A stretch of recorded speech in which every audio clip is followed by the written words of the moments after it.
Friend, ఈరోజు చూడండి మాది నాటు చికెన్ ఎలా వండాలో చూపిస్తా, సరేనా? చూడండి మంచిగా లీవర్లు గుండెకాయలు ఎలా ఉన్నాయో నాటుకోళ్ళు, చాలా బాగుంటుంది కదా నాటు చికెన్. సరే ఫ్రెండ్, ఎలా వండాలో ఇప్పుడు చూపిస్తాం మీకు. చూడండి, ముందుగా అయితే మనం ఉల్లిగడ్డలు అయితే కోసుకున్నాం. ఉల్లిగడ్డలు రెండు అయితే తీసుకున్నాను చికెన్లోకి. ఉల్లిగడ్డలు ఎంత ఎక్కువ వేసుకున్నా ఏం పర్వాలేదు, మంచిగా గుజ్జు గుజ్జు వస్తుంది కూర. చూడండి, ఉల్లిగడ్డలు అయిపోయింది కదా, ఇప్పుడు పచ్చిమిర్చి కోసుకుందాం.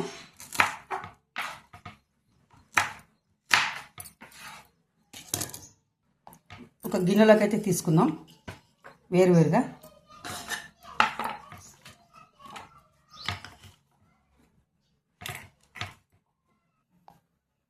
చూడండి ఫ్రెండ్, గిన్నె వేడైంది, ఆయిల్ అయితే తీసుకుంటున్నా. చూడండి, దాల్చిన చెక్క లవంగాయలు అయితే వేసుకుంటున్నాను. ఎందుకంటే ఇవి ముందుగా వేసుకుంటే కూర మంచి వాసన వస్తుంది, కూర కూడా మంచిగా ఉంటుంది ఘాటుగా, నాటు చికెన్ కాబట్టి. జీలకర్ర ఆవాలు, అలాగే పచ్చిమిర్చి, ఉల్లిగడ్డలు కూడా వేసుకుంటున్నా.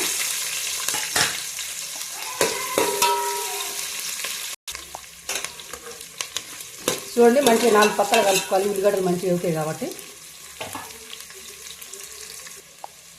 కరివేపాకు అయితే వేసుకుందాం. చూడండి, చికెన్కి సరిపడా పసుపు అయితే వేసుకుందాం. అలాగే అల్లం వెల్లుల్లి పేస్ట్ చూడండి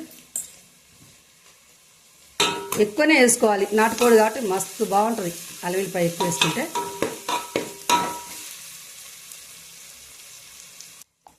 చూడండి ఫ్రెండ్, తాలిపోయింది కదా, చికెన్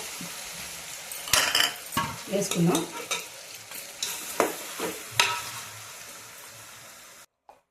చూడండి, అల్లం వెల్లుల్లి పేస్ట్, పసుపు అంతా 4 పక్కలు కలిసేలాగా బాగా కలబెట్టుకుందాం ఫస్టే.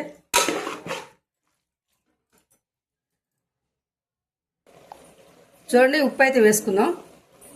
ఉప్పు వేసుకుంటే కూర కూడా మంచిగా మగ్గుతుంది, ఉప్పు కూడా ముక్కలు పడుతుంది మంచిగా.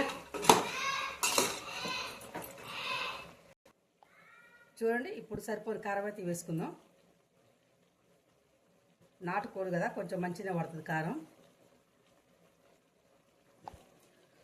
ఉప్పు కారం మంచిగా ఉండాలి, నాటుకోడు కాబట్టి మస్తు ఉంటుంది.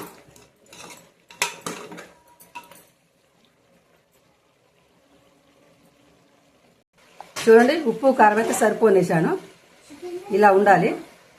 చూడండి, ఇప్పుడు కూరలోకి సరిపడా ఎసురు అయితే పోసుకుందాం మంచిగా ఉడకడానికి మెత్తగా.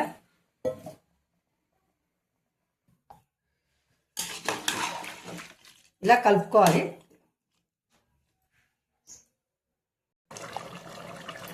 చూడండి ఫ్రెండ్, కూర అయితే అయింది. ధనియాల పొడి, గరం మసాలా అయితే వేస్తున్నా. చూడండి, గుత్తగా అయింది కదా మంచిగా. చూడండి ఫ్రెండ్, ఎల్లిపాయలు కూడా వేస్తున్నా, అలాగే కొత్తిమీర కూడా. లైక్ చేసి, షేర్ చేసి, సబ్స్క్రైబ్ చేయండి, సరేనా?